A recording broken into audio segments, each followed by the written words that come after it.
تاری شاعری بھی سونی ہے، تاری آواز بھی سونی ہے، تھوڑے پڑھنے کا طریقہ بھی چنگے ہے۔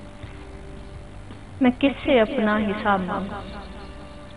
میری پوئم دا عنوان ہے میں کس سے اپنا حساب بات یہ تے اگو ساری ہی سونی ہو سی کیونکہ عنوان سونا آمنے والوں دا اپنا ہی اندازہ تھی نہیں دے۔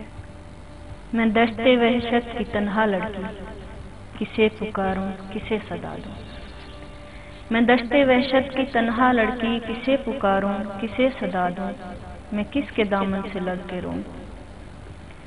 میں کس کے دامن سے لگ کے روں؟ میں کس کو اپنے یہ اشک سونپوں؟ بکھرے خوابوں کی کانچ لے کر سلگتی خواہشوں کی آنچ لے کر میں جو سفر سیراب کر رہی ہوں میں اس کی تھکن کس کو بتاؤں؟ میں جو سفر سیراب کر رہی ہوں میں اس کی تھکن کس کو بتاؤں؟ روح کے زخم کس کو دکھاؤں؟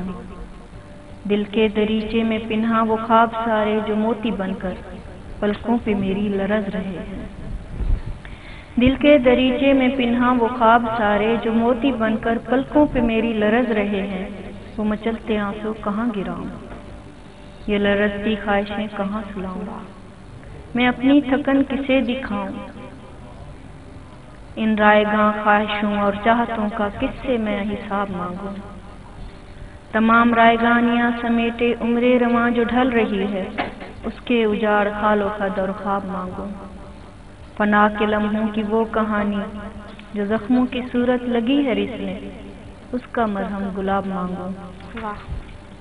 صحیفہ دل پہ جو نقش ہوئے ہیں ان محبتوں کا نصاب مانگوں۔ میں وہ مسیحا کہاں سے لاؤں؟ میں وہ مسیحا کہاں سے لاؤں جو میرے زخموں کو اندمال کر دے، محبتوں کے رفاقتوں کے حسین احساس کو لازوال کر دے، مجھ گردے سفر کو بنا کے منزل بے مثال کر دے، با کمال کر دے۔ میں وہ جمال کہاں سے لاؤں؟ میں وہ کمال کہاں سے لاؤں؟ میں دشت وحشت